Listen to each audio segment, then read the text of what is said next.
10 Steps Further is a podcast designed to help you get 10 steps further along your spiritual journey. If you've been on your journey for 30 years or 30 minutes, if you believe in God, or even if you're not sure He exists, all we're trying to do is help you get 10 steps further. I'm Jonathan, and this is Jack, and we're just taking a walk. Why don't you join us? Welcome back to 10 Steps Further. We're back with another episode, but before we get going, we want to just tell you about a little campaign we're doing to reach out to hometowns of our listeners. So we've got, we're just asking for anybody who really wants to use this and help us reach where you grew up, your hometown, or a town that you select if you maybe don't like your hometown. And if you would even just drop $100 and we'll use that for advertising to reach out to wherever you grew up and see if we can get the message, the stuff we're talking about, which we think is important.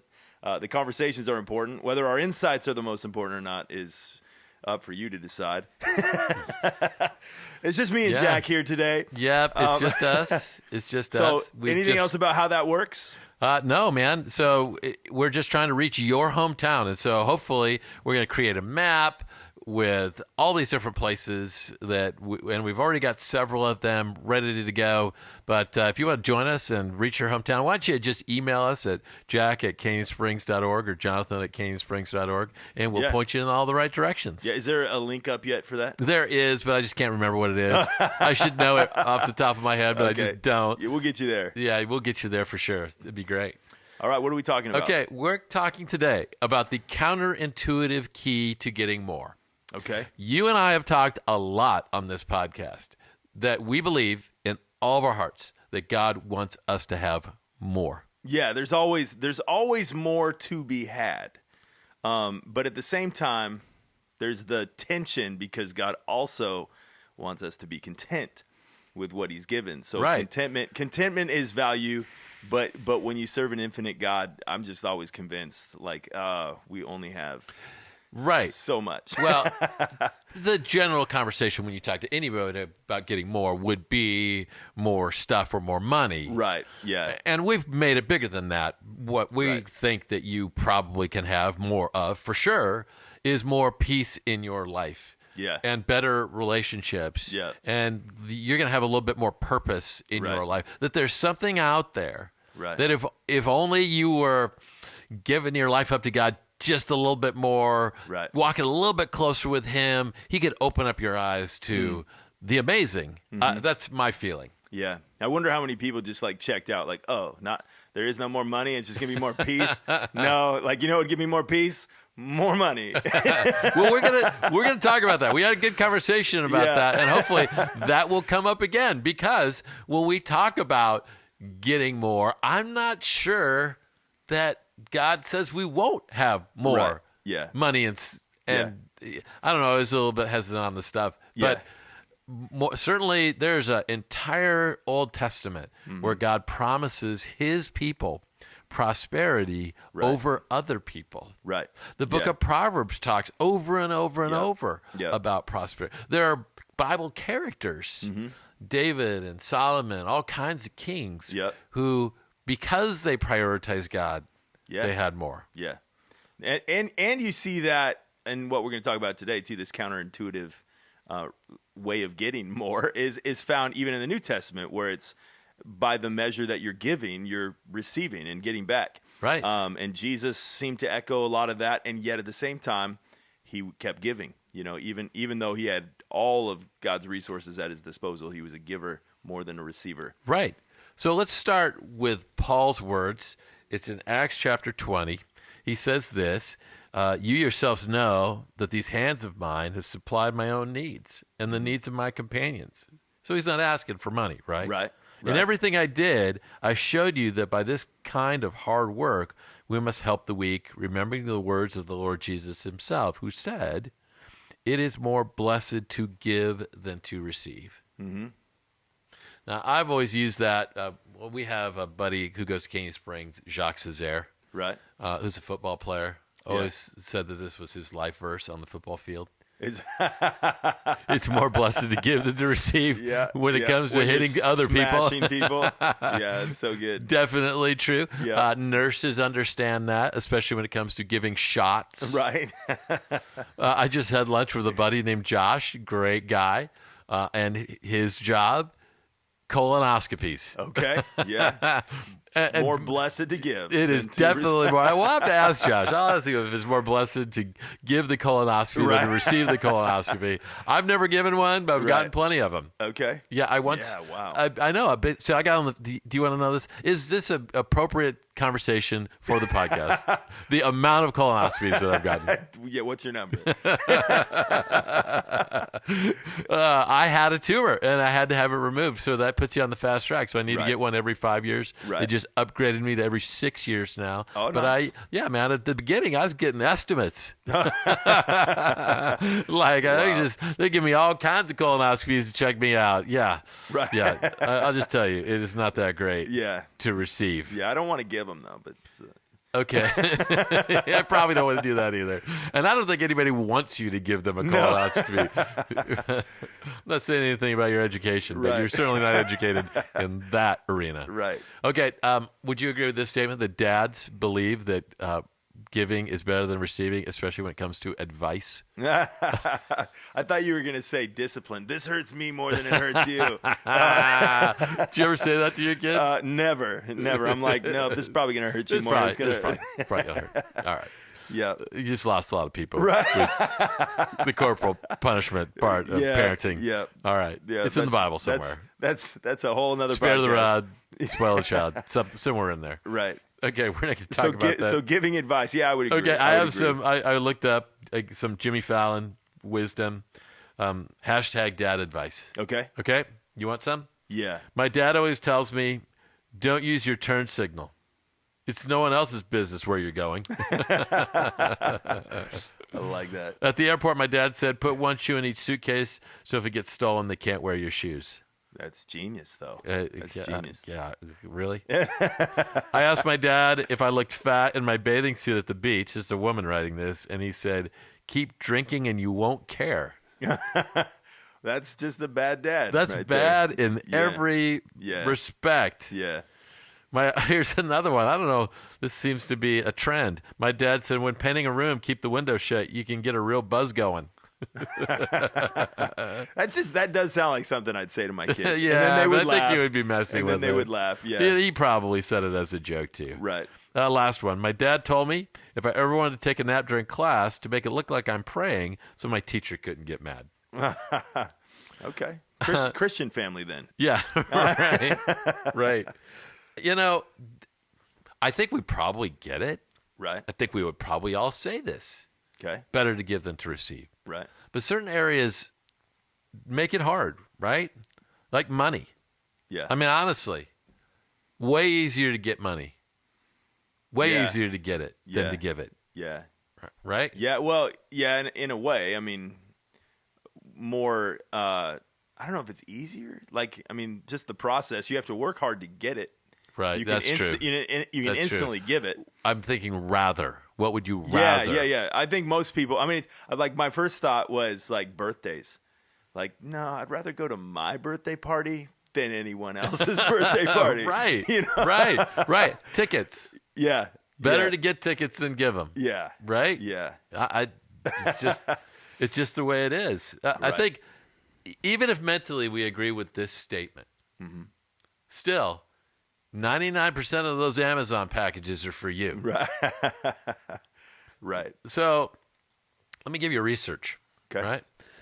Social psychologist Liz Dunn shows that people's sense of happiness is greater when they spend relatively more on others than on themselves. In one survey of over 600 citizens, Dunn found that spending money on others predicted greater happiness, whereas spending money on oneself did not. Okay. And this pattern was found all across all income levels. Right. In other words, even those with little money reported greater happiness when their proportion of spending on others relative to themselves was greater. In one controlled experiment, Dunn and colleagues gave students of the University of British Columbia an envelope containing money and told them that they could either one, spend the money on themselves before 5 p.m. that day, or two, had to spend the money on someone else before 5 p.m. And those who gifted for others were happier than those who gifted for themselves. Now, if we go back to Jesus' original statement, it's easier to give than it is to receive. Right. Or even it makes you happier, Right. which is what this says. Yeah. But the line is it's Better. blessed. Yeah. Okay. Yeah, right? It is more blessed to give than to receive. And then Jesus ups his ante, okay? Okay. Give, and it will be given to you. They will pour into your lap a good measure, pressed down, shaken together, running over, for by your standard of measure, it will be measured to you in return. Okay. That's the kind of more you will get if you learn one habit: giving. Right. It's one of the great secrets to getting more, and Jesus said it himself. And he says it pretty clearly. Right. Like, Right. he's not stumbling over his words. Yeah. This is right out there. Right. Now, let's talk about the thing that we'll start here. This is probably where we should end, but we'll start right here. Because as a pastor, I'll give this message, Right. but I'll always say something like, I'll hedge. Okay. I'll say like, well, yeah, it's better. You'll get more. Yeah, probably more character. You're gonna get more Right. growth. Yeah. That kind of stuff. Yeah. But is that really what he's saying, or is it possible Yeah. that you will get more monetarily Yeah. if you it's, give what you have? Yeah. I think so. Here, I'm convinced that you do get more. That there is always a reward for blessing someone else. Okay. There's always a reward. Oftentimes, because like when you tie this in with other things Jesus said, oftentimes that reward is, I gave to somebody, they gave something back. They felt, whether it's obligated or just friendship or whatever, that we just started sharing our world a little bit more because of generosity. But then Jesus kind of takes it even further. It's like, hey, when you give your gifts or you give your alms, like to do it secretly. Okay. And that God blesses that in a different way. That now your more is eternal more rather than kind of momentary more. So the which is first interesting. one is kind of a pay it forward thing. You're doing it sort of publicly. Everybody knows. Yeah, or And- even if it's slightly publicly, where it's just like the only person who knows is the person you're giving it to, there's still going to be a reward. And they will probably give you a birthday present. Right. Or next time they'll pay for your meal. Yeah, Right? Yeah, 'Cause- because it was like this whole thing that I read this book called Influence a long time ago, and it was just talking about the I think 6 or 7 like laws of influence of what marketers use to manipulate people. Right. And one of them was reciprocity. Like if I give even a tiny little thing to somebody, and then I go back like 2 weeks later and ask them for something massive, they're way more likely to give it to me. Wow. And so like there's all, and it works. I mean, it's just built in that we're seemingly wired to bless those who bless. I find that very hard to believe. Really? Not the principle, but that you That I read a read the book. Yeah. I've just been waiting for you to finish your statement so I could say That's that. all you heard from the whole thing. Wait, you read a book? Movie's not out yet. But Yeah. I believe, I don't know, man. I feel like, because in the Old Testament, he says, hey, test me on this. See Right. if I don't, pour out more on you. Those Right. who give their Yeah. first fruits or their 10% or whatever. Right.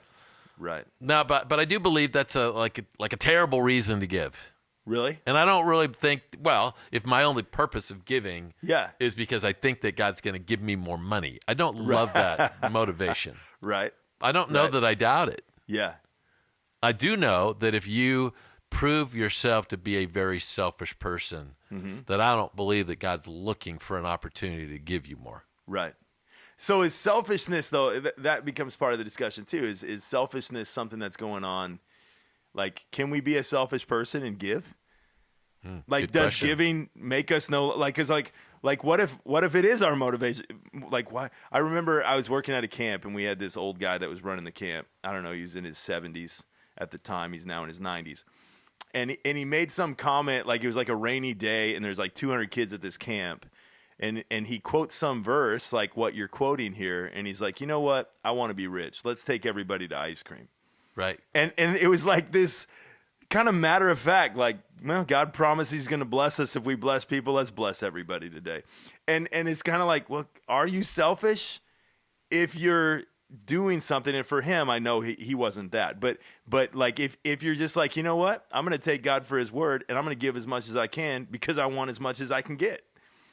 Like, is that selfishness? I don't know the answer to that, because you have Ananias and Sapphira, who gave, it's a story in the New Testament, who sold a field and gave a portion to the church, which seems huge. And in our church, we'd be very happy to receive that gift. But they said that they had given it all because they wanted a bigger credit, and that ended up costing them their lives. So their motivation was important. But I do think of my kids. Like, if my kids do something, and maybe their motivation isn't perfect, but they exhibit the right behavior, I'm happy to applaud them for that.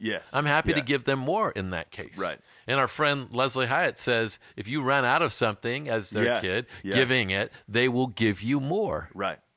So should I tell the Emmy story? Oh, so great. So I spoke at our Awana group, which is kindergarten through fifth or third grade, and they gave me they gave me the story of the talents, and they told me I had to speak on that using fudge stripe cookies. I was not sure of the connection, but I made a connection. And I made fudge stripe glasses for the kids, and I made fudge stripe hat, and I made fudge stripe earrings. And I asked a girl to come up, and one girl came up, and another girl came up just because. And I think that was Emmy Cummings. She came up. I don't think I called on her, but she showed up, popped up anyway. And so I made these earrings, and they put them on, and they had this little fudge stripe. You know, the fudge stripe has a circle in the middle, right? So you could run string through. Yeah. So I had what are those called? Pipe cleaners. Pipe cleaners. She looked so cute. Well, I watched her afterwards, and she was looking. She came to me and says, "I'm really looking to give this to a friend. I want to find a friend to give the fudge stripe cookie to." And I was so moved by that. That on Sunday I had her in church, and she explained to everyone that she was looking for a regular friend. She didn't give it to a BFF, give it to just a regular friend, and she would have got on. She could have given a whole message. She wouldn't have stopped. And what is she, 4? Is she 4? No, she's probably 5 because Awana, right? 5 or 6, something like that. Oh my gosh, she is so cute. So I gave her an entire box of fudge stripes. First service. And I checked on her between services. She'd given away 3/4 of that. Right. So I gave her a whole nother box after second service. You know what? I believe that is at the heart of God.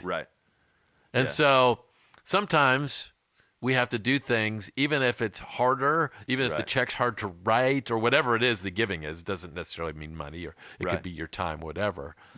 That ultimately, I think God will bless us for that. Well, it seems to me, a lot of the stories that I've heard about big givers who God has poured into and just continue to bless in massive ways, whether it's businesses or ministries or individuals, it seems to me that God's looking for kind of somebody who's like a faucet, like a hose. You know, like as long as the water keeps coming out the other end, more water can go in. But as soon as you kind of stop it up and want to hold on to it, all the blessings, like, it's just like, okay, you got all you're going to get. And that it's just like unlimited what's possible. Is that where the phrase hoser comes from? I think that. I don't think so. I think that phrase comes from Canada. Okay, we're going to keep talking about this, but I have three reasons, that ways to, it's better to give than to receive. I don't know what I'm saying anymore. But first one is this: you can't start giving until you realize why it's so important to us. Okay. Why is getting so important to us? Getting clothes, getting shoes, getting cars, getting houses, getting money, getting into that college, getting that degree. What's the purpose of those things? Most of the time. I think that there's a lot of, because there's people who are just in desperate need. There's people who are relieving a stress.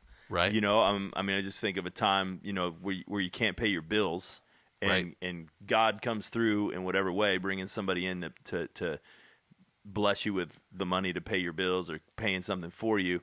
But a lot of the other stuff, the getting of stuff, I mean, we're shopping all the time. We're just constantly like, oh, I got new shoes or I got new clothes.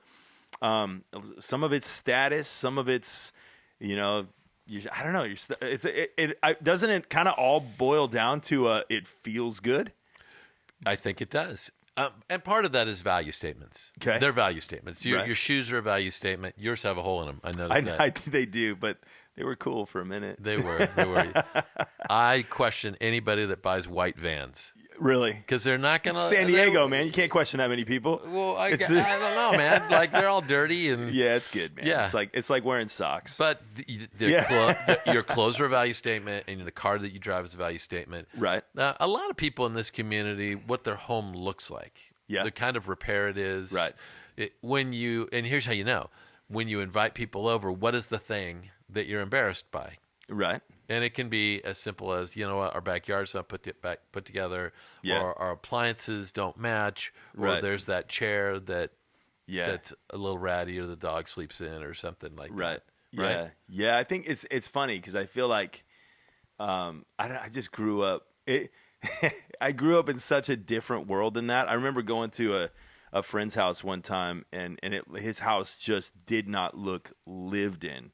And it was like they had 2 kids at home, 2 high school Right. kids. And I'm like, their mom was like, I mean, apparently it was always like that. I'm like, what do you guys do? Oh, we just go to our room. Like, we can't even be in our house. Well, and there's some health to that. Yeah. Like, you got, I don't know if this is fair to say, Leslie's not in the room, but Leslie will have you over, even if her house isn't immaculate. Yeah. I mean, she's got Yeah. 3 kids, Yeah. and Matt. Right. It's got to be, at least a little bit. Well, I remember yeah. when we went on an event and we all drove in Leslie's car. Right. Oh, yeah, yeah. And she cleans it out, and it's still, yeah. Don't Yeah, get in she- unless you're up to date with your tetanus. Yeah, it's so good, though. I mean, we had little kids who were like, really? Like French fries smeared against the window? Yeah. Oh, the worst part is the back cup holder in the van, because you never go back there. Yeah. And it's just Yeah. this inch of Oh, yeah. sludge in there. Popsicle sticks. But I do believe that there's some health to that. Yeah. Letting people in when it's not everything has to be perfect, because something inside of us, it's Yeah. a value statement. Right. Are you clean enough? Do you dress well enough? Do you drive well enough? Do you live well enough? Are you making enough money? Right. And even though I don't think want to say it out loud, that there is that feel to it. Yeah, oh, yeah. Right? Yeah, yeah. And Yeah. so we have to understand why, getting is so important. We also have to start, we can't start giving if you want what everybody else has. Mm-hmm. Right? You can't start giving. It's just because you're going to just keep wanting. Right. It's the comparison of what everybody else has. The Right. Bible has a word for it called coveting. Mm-hmm. Right? Yeah. Paul says this, I commit you to God and the word of his grace, which can build you up and give you an inheritance among all those who are sanctified. I have not coveted anyone's silver or gold or clothing. You know that these hands of mine have supplied my own needs and the needs of my companions. In everything I did, I showed you that by this kind of hard work, we must help the weak, remembering the words of the Lord himself, who said it's more blessed to give than to receive. He says, look, man, I wasn't looking for gold or silver or whatever. Mm-hmm. He's referring to the 10th commandment, which is don't covet your neighbor's house or wife or male or female servant or ox or donkey or anything that belongs to your neighbor. Right. Like, I don't want any of those things. Right. I don't, although it says servant, house cleaner. Right, right. House cleaner. Yeah. We'd take that. But I don't need a donkey. That's probably more like a car. Right. That's probably more like a car. But Tractor. otherwise the list's pretty good, right? Yeah. Covet your neighbor's wife. I mean, how many Right. affairs have happened? Or you think, Right. if only I had that person's spouse. Right. Or, it's not, we don't have servants per se, but how many people work for you? Right. Oh, yeah. That's a thing. Yeah. And that's a thing in churches, right? Like, Yeah. like you go to with ministry buddies. Oh, it's, yeah. It's how Yeah. many people are on your staff, or Yeah. how many sites, Right. do we have all these different ministry sites? Right. So is it wrong though? So here's part of the question too, because it's like, is it wrong because they're wanting what is their neighbors, or is it wrong because they're wanting what is like their neighbors? Right? I mean, because it's not wrong for a single guy to want a wife, Correct. It's wrong for that guy to want his neighbor's That guy's wife. Yeah, I mean that's a problem. So is it even speaking about the keeping up with the Joneses, or is it the direct, I need to tear that person down in order to make myself more? Okay, I have a covet list. So do you want me to work through the covet list? Yeah, let's do it. All right, let's see if let's see what Jack has issues with. His coveting. All right. What do you want? Here's the covet list. Don't covet your neighbor's kitchen. Okay. Or her countertops. Okay. Or his leather recliner. Okay. Do you have a leather recliner? No. Okay. Don't covet your neighbor's updated bathroom. Right. Their new room addition. Or their built-in barbecue. Don't covet your neighbor's pool or jacuzzi or their water feature that includes a slide. So here's the funny thing, man. When we moved into our house, we have a pool. Right. Probably think, oh, wow, that's so great. Yeah. My kids didn't want to swim in our pool. Right. We didn't have a slide. They had Doesn't friends. have a slide. They had friends who had slides and, diving boards, and Right. ours wasn't good enough. That's funny. I know, right? Oh, how about this? Don't covet your neighbor's drays. Headphones? Yeah. Oh yeah. Yeah. Yeah. You probably would like those. But I still go to so go buy your own. Like you don't have to take it from your neighbor. Like all this stuff is but that's available. the thing, right? Like, That's the thing. He's got them. I got to have them. yeah. How about this? Don't covet your neighbor's 65-inch 8K nanocell TV. Okay. It's a big TV. That's a pretty big TV, but Yeah. I can promise you that I'm reading this to some people who go, 65. That's a downgrade. Who would want that? Yeah. Don't covet your neighbor's Prada purse or Coach or Louis Vuitton. Okay. Don't covet your neighbor's Nikes Right. or Vans or Chuck Taylors. Okay. Don't covet your friend's talent in sports, Yeah. right? Don't covet your friend's grades.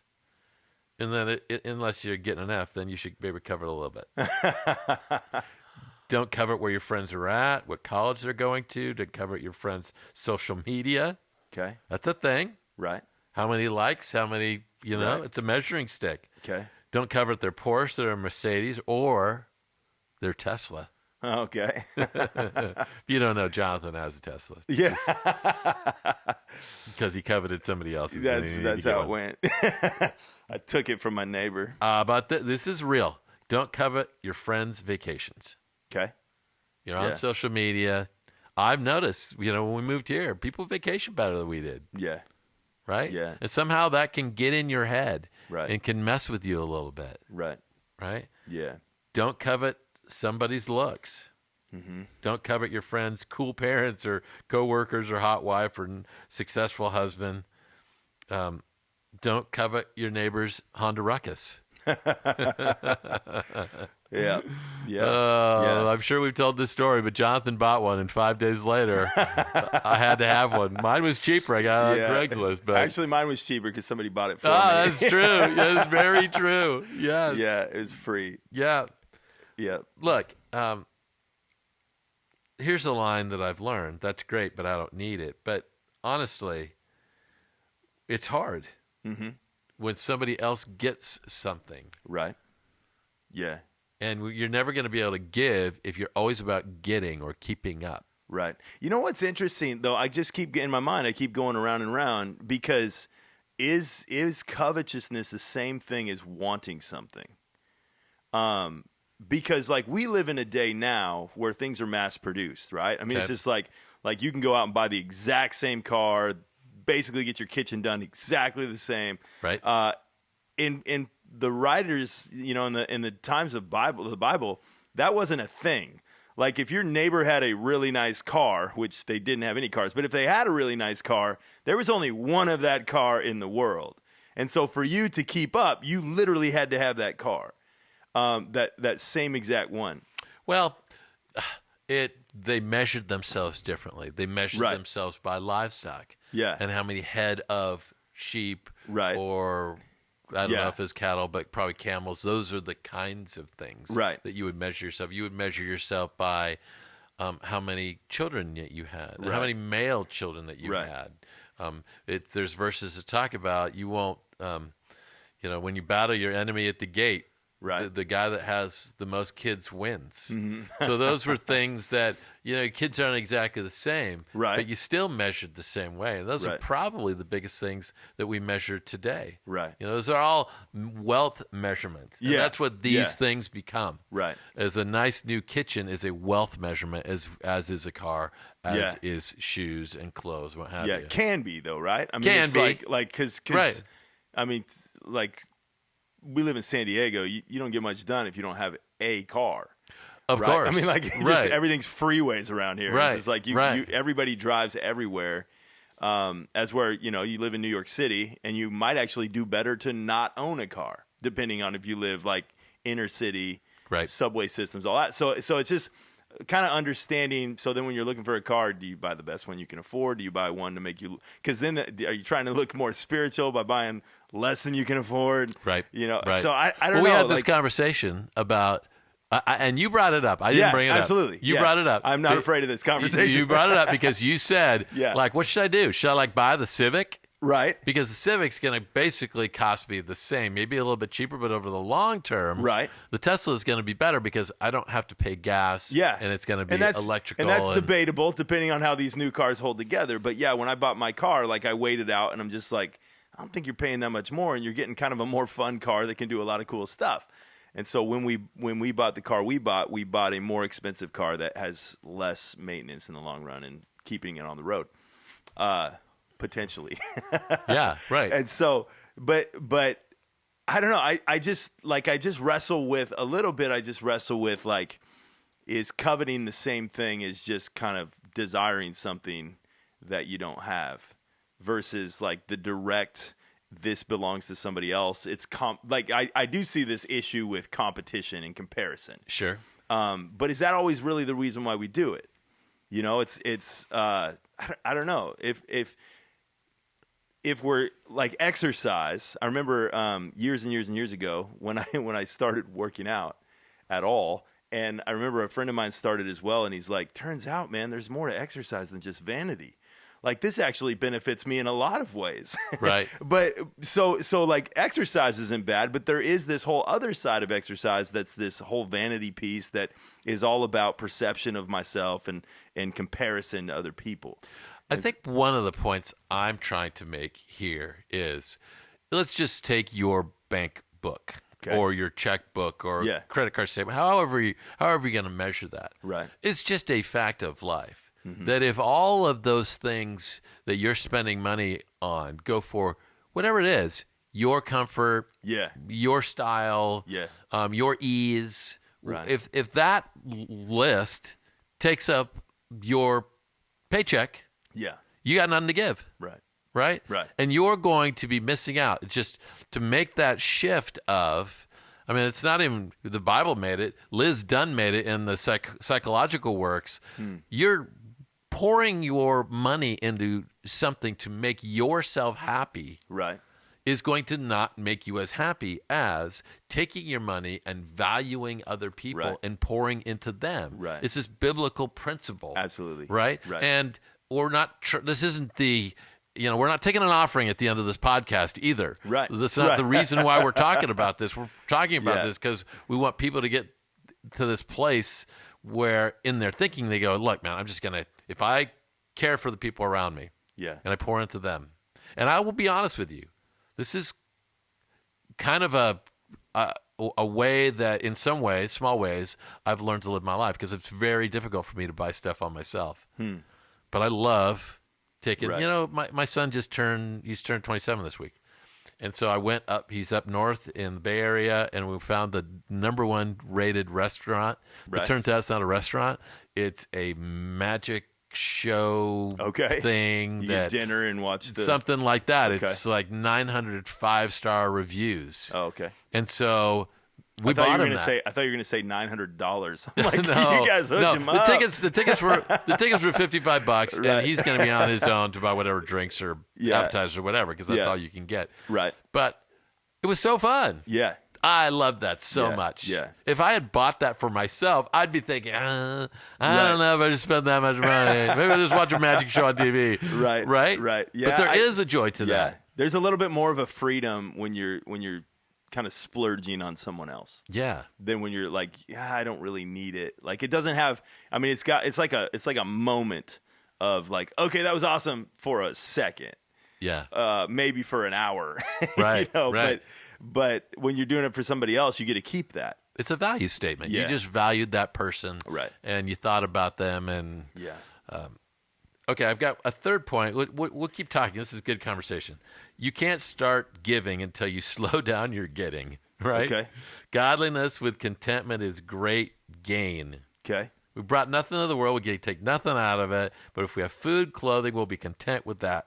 Those who want to get rich fall into temptation, a trap. Many foolish and harmful desires that plunge people into ruin and destruction. For the love of money is the root of all kinds of evil. Some people, eager for money, have wandered away from the faith and pierced themselves with many griefs. A quick question. Have you ever gone looking for something and realized you already had it? Oh, man. No. I can't think of any time, but I probably forgot. Like the cell phone that you're talking on. Yeah. Like I don't know that I know you've done that. I've totally done that. Totally done that. Looking around the house. Yeah. I'm on the phone. Wait, the cell phone's in my hand. Right. You don't wear glasses, but glasses on top of my head. Right. Right. Yeah. Yep. Yeah. More for me, it's just like looking right at something and not seeing it. Right. Oh. Freaked out. Open the refrigerator and asking my wife, "Where's the ketchup?" Right there in the front. Oh. Like wallet panic. Do you ever get that? It's so funny. Like, so I've got my 3 pockets that I always keep. Right. I've got my keys pocket, I've got my phone pocket, and I've got my wallet pocket. So before I leave the house, it's like tap, tap, tap. All right, we're ready to go. Yeah. Right. So yeah. Right. So If I walk in, I go, wait, it's my wallet. I Yeah. gotta check that. Yeah. Look, contentment is realization that you're looking for, you already have. Right. Yeah. That, if you got enough food and clothing and people around you that Right. love you, and Yeah. Is that a thing that, I don't know, that feels very difficult. Like just like if in some ways I could look at my life and just be like, okay, if where I'm at is where I'll always be, and I had no fear of losing, like the food, the shelter, all of that. If I had no fear of that, maybe that would be okay. I could look at, I mean, it's like life's pretty good, if I just lived as I'm living for the rest of my life, yeah, it'd be all right. That's pretty good.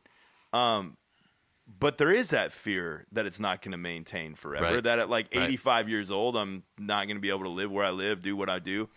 So, but then on the other side of that is because like to combat that, I'm always trying to take ground, and people, whether it's storing up for retirement or whatever the picture is, you're trying to take ground, and so like I feel like it creates discontent a little bit. It creates this like, okay, I gotta keep moving forward. I gotta keep taking more. I gotta keep storing up and buying stuff, and so it just seems like do you ever really get to that point where it's just like, well, got food and clothing. I don't know. I mean, I don't know that I don't know that I ever have, because you're right. Like you have to keep working. You have to keep maintaining this particular level. I think for me, the only thing that works for me is to enjoy this day. Yeah. That's like what God says. This is the day Mm-hmm. that the Lord has made. Let us Right. rejoice with God in it. Yeah. And I made that challenge. Maybe on this podcast. What's the best day of your life? I mean, you look back. Right. There are all kinds of great days. Yeah. You got married and graduated, and, Right. and bought Teslas. Right. All those days were great. Yeah. You have some good ones you're looking forward to. Like your kids haven't gotten married yet. Right. You'll have grandkids someday, and Right. you'll be able to witness all kinds of great things. Yeah. None of those are your best day. Your best day is this day. It's it. Yeah. You get it once. Right. So be content in this day. Yeah. The only thing that I would challenge anybody is the reason why we fear like the contentment and whether or not we'll have enough is because you're not sure. You've lost. It's what you put your security in. Right. You put your security in that you'll have enough money to live at Right. this same level and have Right. these clothes and be able to travel to those places. Right. Yeah. And all of those things are bad things to put security in. Right. Because they can all be taken away. Right. It's, do you have a God that has your best interests at heart? Right. And if you go through a time of leanness, he will be there with you in that. Right. If you go to a time of great blessing, that he will be there in that. Yeah. Yeah. Is contentment, and I know the answer, but it almost seems like shouldn't contentment be easier the more you have? Right. You know, right. like you think around the world, you think people, like it's easy for me to walk around Scripps Ranch, San Diego and just be like, we really should be more content. But do we say the same thing to the guy in Uganda who's living in a hut? You know, I'll tell you two things. One, having more means less contentment generally, and having more means that you give less. Yep. Your giving level, the percentage of what you give goes down for every dollar that you make. People who make $100,000 give less percentage-wise than people who make $20,000 of their percentage. Yep. And people who, like I remember doing this research and finding out that Tiger Woods gave $5 million away, but he had made $500 million. Right? Yeah, I remember reading a long time ago that during the Great Depression, as far as church giving was like higher than it is today during the Great Depression when nobody had any money. Right. Percentage-wise, not money-wise, but percentage-wise. I don't know. Okay, I have a quote. I don't know where this will take us. Throughout the course of life, we spend a considerable amount of time running around trying to get things. We go places to get entertained. We want to taste good things. We want to experience good things. We drink coffee and alcohol to experience different mindsets. We want to get $1 million. We want to get a new pair of shoes. We want to get an awesome relationship. But no matter what we get, we realize it's never enough. There's something else we still need to get. We spend our entire lives chasing something just out of our grasp. Like you can never give as long as your focus is about getting. Right. Right?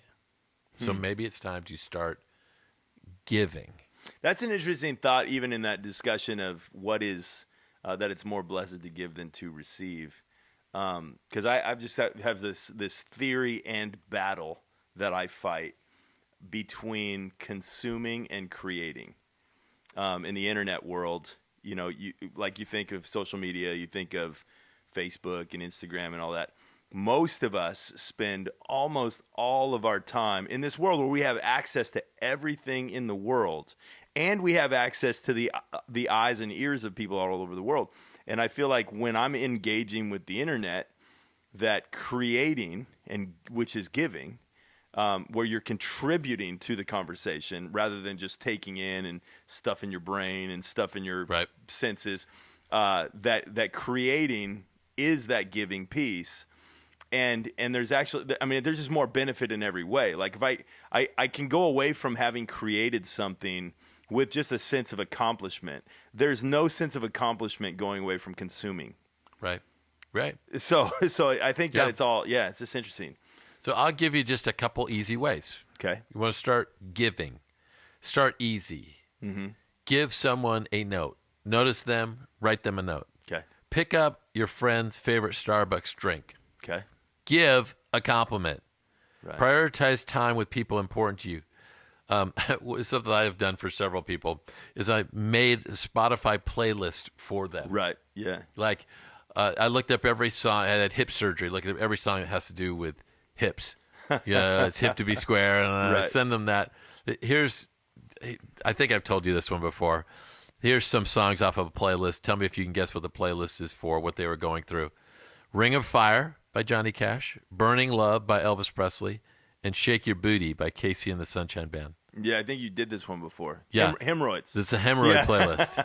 Right? You only had 3 songs on the playlist? No, I have a bunch more. Okay. I have a bunch more, but you can overplay the hemorrhoid playlist. Yeah. Here's some other ways. Find the perfect gift and give it for no reason. Yeah. Slip the gift card into an inbox.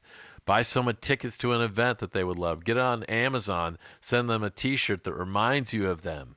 Mm-hmm. Do you get the same satisfaction giving anonymously?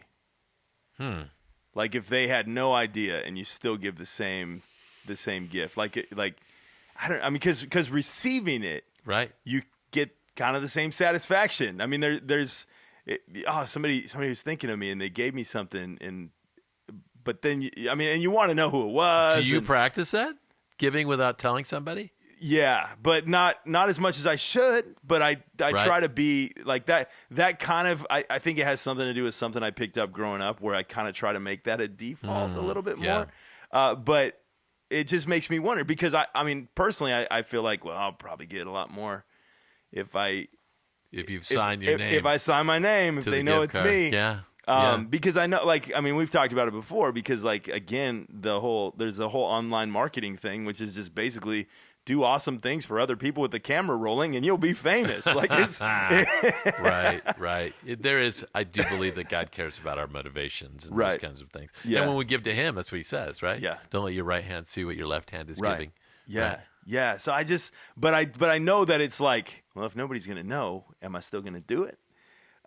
That's kind of even if we feel like, well, our motivations aren't the same, because we want to be. I mean, it's a two-way street. It's just like the reason I don't want to send my wife flowers from the secret admirer. That might be that's true. Here's my thought with certain people that I've heard that they have a need. Yeah, is I want them to know that I value them, that I personally value them. Yes, yeah, and so.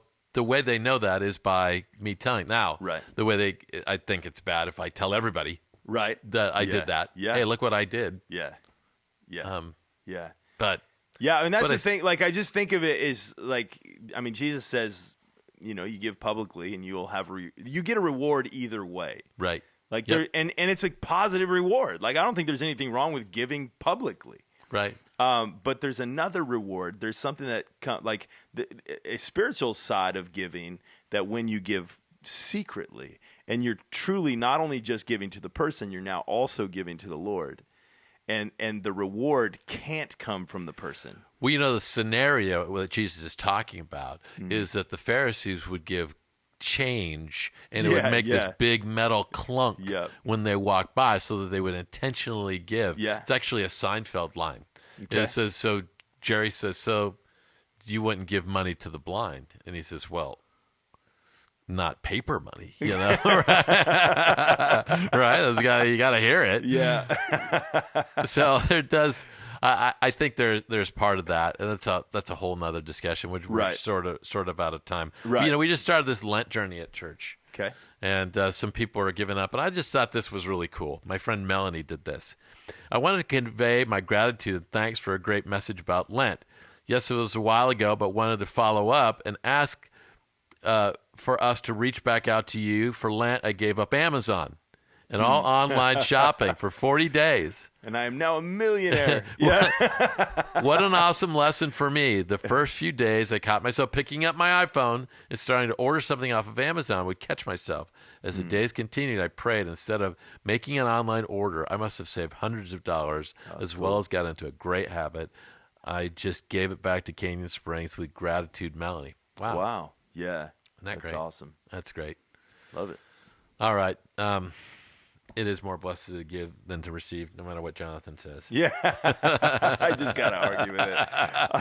All right. We'll see you guys All right. Take next care. time. Thanks for listening. Thanks for joining us for these last 10 steps. You can find the show notes for this podcast on our website, 10stepsfurther.com. If you'd like to join us for another journey, or if you know someone else who's on this walk, subscribe to our podcast at 10 Steps Further on iTunes, or simply search 10 Steps Further on your podcast app. If you'd like to be part of the conversation with a question or a comment or a criticism or even a wisecrack, join our Facebook group by simply searching 10 Steps Further. And if you're ever in San Diego, come visit us at Canyon Springs Church. We'd love to meet you.